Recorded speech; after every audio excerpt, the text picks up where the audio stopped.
From translation, RSV Revised Standard Version. This one day of the year. Today we are reading passages Genesis 1 to 3. Genesis chapter 1, verses 1 to 31. In the beginning God created the heavens and the earth. The earth was without form and void, and darkness was upon the face of the deep, and the Spirit of God was moving over the face of the waters. And God said, "Let there be light," and there was light. And God saw that the light was good. And God separated the light from the darkness. God called the light day, and the darkness he called night. And there was evening and there was morning one day. And God said, "Let there be a firmament in the midst of the waters, and let it separate the waters from the waters." And God made the firmament, and separated the waters which were under the firmament from the waters which were above the firmament. And it was so, and God called the firmament heaven. And there was evening and there was morning, a second day. And God said, "Let the waters under the heavens be gathered together into one place, and let the dry land appear." And it was so. God called the dry land earth, and the waters that were gathered together he called seas. And God saw that it was good. And God said, "Let the earth put forth vegetation, plants yielding seed, and fruit trees bearing fruit in which is their seed, each according to its kind, upon the earth." And it was so. The earth brought forth vegetation, plants yielding seed according to their own kinds, and trees bearing fruit in which is their seed, each according to its kind. And God saw that it was good. And there was evening and there was morning, a third day. And God said, "Let there be lights in the firmament of the heavens to separate the day from the night, and let them be for signs and for seasons and for days and years, and let them be lights in the firmament of the heavens to give light upon the earth." And it was so. And God made the two great lights, the greater light to rule the day, and the lesser light to rule the night. He made the stars also. And God set them in the firmament of the heavens to give light upon the earth, to rule over the day and over the night, and to separate the light from the darkness. And God saw that it was good. And there was evening and there was morning, a fourth day. And God said, "Let the waters bring forth swarms of living creatures, and let birds fly above the earth across the firmament of the heavens." So God created the great sea monsters and every living creature that moves, with which the waters swarm, according to their kinds, and every winged bird according to its kind. And God saw that it was good. And God blessed them, saying, "Be fruitful and multiply, and fill the waters in the seas, and let birds multiply on the earth." And there was evening and there was morning, a fifth day.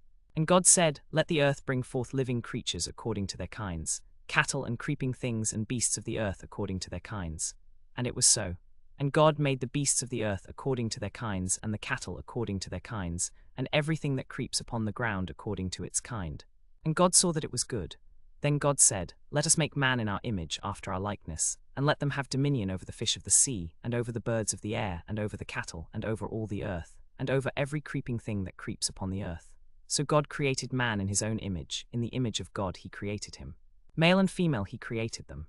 And God blessed them, and God said to them, "Be fruitful and multiply, and fill the earth and subdue it, and have dominion over the fish of the sea, and over the birds of the air, and over every living thing that moves upon the earth." And God said, "Behold, I have given you every plant yielding seed which is upon the face of all the earth, and every tree with seed in its fruit. You shall have them for food, and to every beast of the earth, and to every bird of the air, and to everything that creeps on the earth, everything that has the breath of life, I have given every green plant for food." And it was so. And God saw everything that he had made, and behold, it was very good. And there was evening and there was morning, a sixth day. Genesis chapter 2, verses 1 to 25. Thus the heavens and the earth were finished, and all the host of them. And on the seventh day God finished his work which he had done, and he rested on the seventh day from all his work which he had done. So God blessed the seventh day and hallowed it, because on it God rested from all his work which he had done in creation. These are the generations of the heavens and the earth when they were created, in the day that the Lord God made the earth and the heavens, when no bush of the field was yet in the land, and no small plant of the field had yet sprung up, for the Lord God had not caused it to rain upon the earth, and there was no man to till the ground. But a mist went up from the earth and watered the whole face of the ground. Then the Lord God formed man of dust from the ground, and breathed into his nostrils the breath of life, and man became a living soul. And the Lord God planted a garden in Eden, in the east, and there he put the man whom he had formed.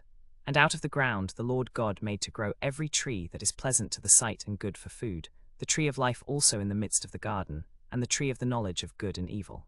A river flowed out of Eden to water the garden, and there it divided and became 4 rivers. The name of the first is Pishon. It is the one which flows through the whole land of Havilah, where there is gold, and the gold of that land is good. Bdellium and onyx stone are there. The name of the second river is Gihon. It is the one which flows around the whole land of Cush. And the name of the third river is Tigris, which flows east of Assyria. And the fourth river is the Euphrates. The Lord God took the man and put him in the Garden of Eden to till it and keep it. And the Lord God commanded the man, saying, You may freely eat of every tree of the garden. But of the tree of the knowledge of good and evil you shall not eat, for in the day that you eat of it you shall die. Then the Lord God said, It is not good that the man should be alone. I will make him a helper fit for him. So out of the ground the Lord God formed every beast of the field and every bird of the air, and brought them to the man to see what he would call them. And whatever the man called every living creature, that was its name. The man gave names to all cattle, and to the birds of the air, and to every beast of the field, but for the man there was not found a helper fit for him. So the Lord God caused a deep sleep to fall upon the man, and while he slept took one of his ribs and closed up its place with flesh. And the rib which the Lord God had taken from the man, he made into a woman, and brought her to the man. Then the man said, This at last is bone of my bones and flesh of my flesh. She shall be called woman, because she was taken out of man. Therefore a man leaves his father and his mother and cleaves to his wife, and they become one flesh. And the man and his wife were both naked, and were not ashamed. Genesis chapter 3, verses 1 to 24. Now the serpent was more subtle than any other wild creature that the Lord God had made. He said to the woman, Did God say, You shall not eat of any tree of the garden? And the woman said to the serpent, We may eat of the fruit of the trees of the garden. But God said, You shall not eat of the fruit of the tree which is in the midst of the garden, neither shall you touch it, lest you die. But the serpent said to the woman, You will not die. For God knows that when you eat of it your eyes will be opened, and you will be like God, knowing good and evil. So when the woman saw that the tree was good for food, and that it was a delight to the eyes, and that the tree was to be desired to make one wise, she took of its fruit and ate. And she also gave some to her husband, and he ate. Then the eyes of both were opened, and they knew that they were naked, and they sewed fig leaves together and made themselves aprons. And they heard the sound of the Lord God, walking in the garden in the cool of the day. And the man and his wife hid themselves from the presence of the Lord God, among the trees of the garden.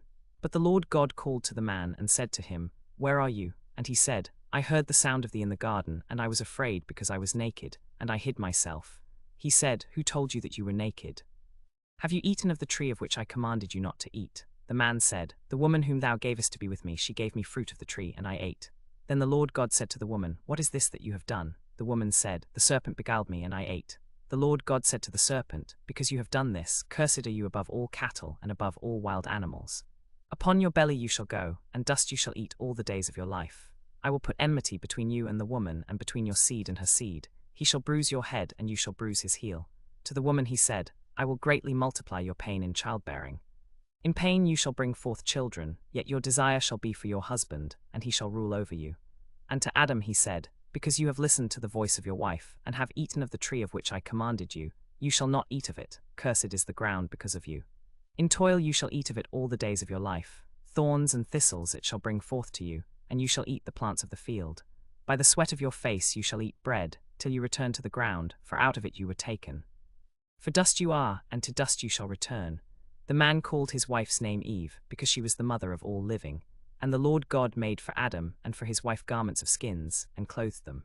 Then the Lord God said, Behold, the man has become like one of us, knowing good and evil.